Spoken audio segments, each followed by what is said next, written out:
Hello everyone, I welcome you back to this second video on section 138 dishonor of checks. अगर तुमने मेरा पहला video miss किया है, I am sharing the link of the same in the description box.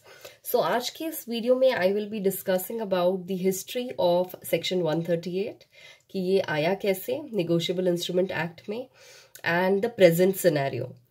So Negotiable Instrument Act of 1881 में section 138 dishonour of cheque एक civil offence था. Yes, initially dishonour of cheque एक सिविल ऑफेंस था.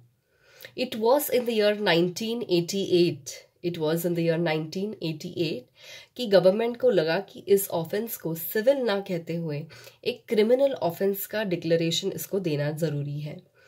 So considering the situation that time government ने chapter 17 को add करते हुए section 138 dishonour of checks को एक क्रिमिनल ऑफेंस की तौर पे डिक्लेयर कर दिया था. सो तब से लेके अभी तक डिसऑनर ऑफ चेक एक क्रिमिनल ऑफेंस है. उसको क्रिमिनल ऑफेंस डिक्लेयर करने के पीछे गवर्नमेंट के 3 इंपॉर्टेंट ऑब्जेक्टिव्स थे, 3 इंपॉर्टेंट मकसद थे. सबसे पहले जो ऑब्जेक्टिव था वो ये था कि जो पर्सन चेक दे रहा है, that is the person who is issuing the cheque, उसमें एक डिटरेंस पैदा करना, उसके मन में एक फियर क्रिएट करना कि वो अगर किसी को ये चेक दे रहा है तो वो चेक ऑनर होना चाहिए. अगर वो डिसऑनर हो जाता है तो उस पर्सन को क्रिमिनल ऑफेंस होगा, उसको इम्प्रिजनमेंट होगी 2 साल की. तो इस डर से ही सही वो पर्सन सोचेगा, चेक देने के पहले वो 2 बार सोचेगा. That was the first objective. Second objective था कि जो चेक्स है, बेसिकली चेक्स की क्रेडिबिलिटी बढ़ाने के लिए, लोगों का जो चेक एक मोड ऑफ पेमेंट है, इसके ऊपर जो एक भरोसा है, ट्रस्ट है, कॉन्फिडेंस है, इसको बढ़ावा देने के लिए it was converted into a criminal offence. Third objective of government was that banking operations की एफिशिएंसी को बढ़ाना, बैंकिंग ऑपरेशंस की एफिशिएंसी को बढ़ाना. Again these 3 objectives are very clear and we can clearly see कि these 3 objectives are very much achieved by the government. अब ये है कि अभी 2020 में गवर्नमेंट को वापस लग रहा है कि डिसऑनर ऑफ चेक को अब क्रिमिनल ऑफेंस ना कहते हुए वापस एक सिविल ऑफेंस का ही दर्जा देना चाहिए. We have always heard that history repeats itself.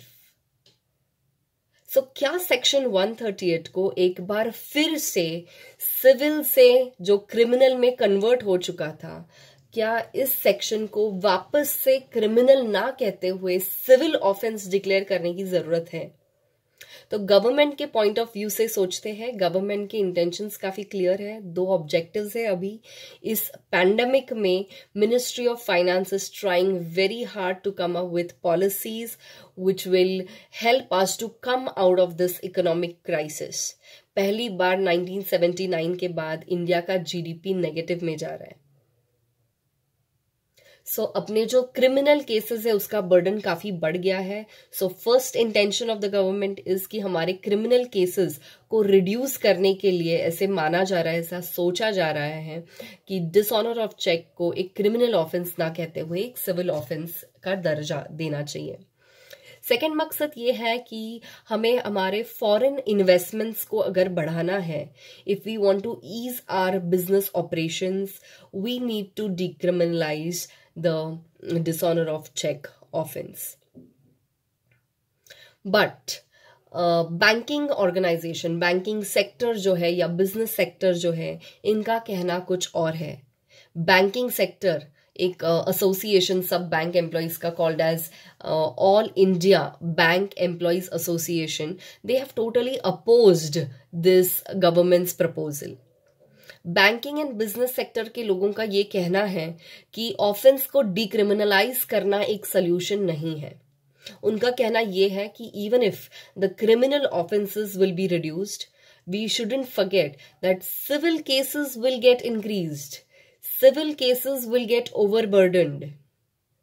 और जब हम लोग फॉरेन इन्वेस्टमेंट्स की बात करते हैं तो फॉरेन इन्वेस्टर्स इन्वेस्टमेंट इसीलिए नहीं कर रहे कि चेक डिसऑनर एक क्रिमिनल ऑफेंस है, बल्कि इंडिया में जो एक लीगल प्रोसेस है, क्रिमिनल केसेस चलाने की जो प्रोसेस है, तारीख पे तारीख ये जो सिलसिला है, इसको लोग परेशान है।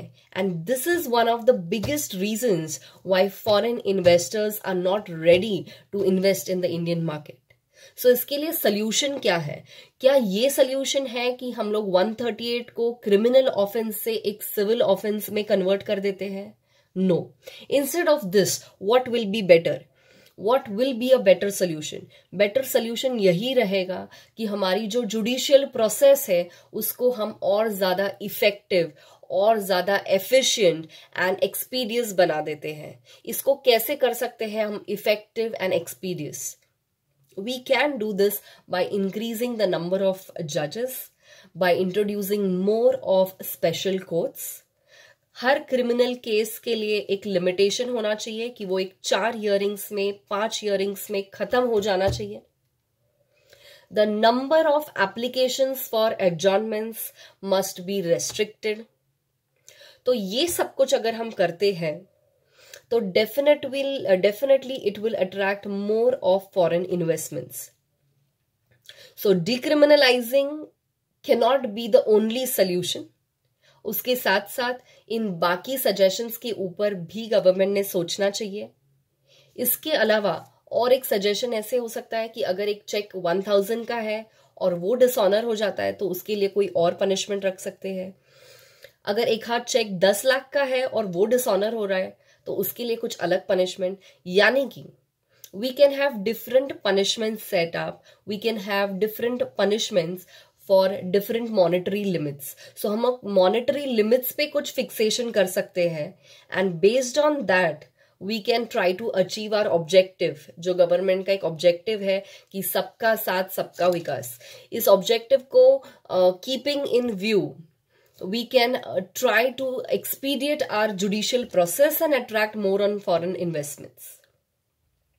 So this is the conclusion, this is the suggestion of different academicians, researchers, business sector people and banking sector people.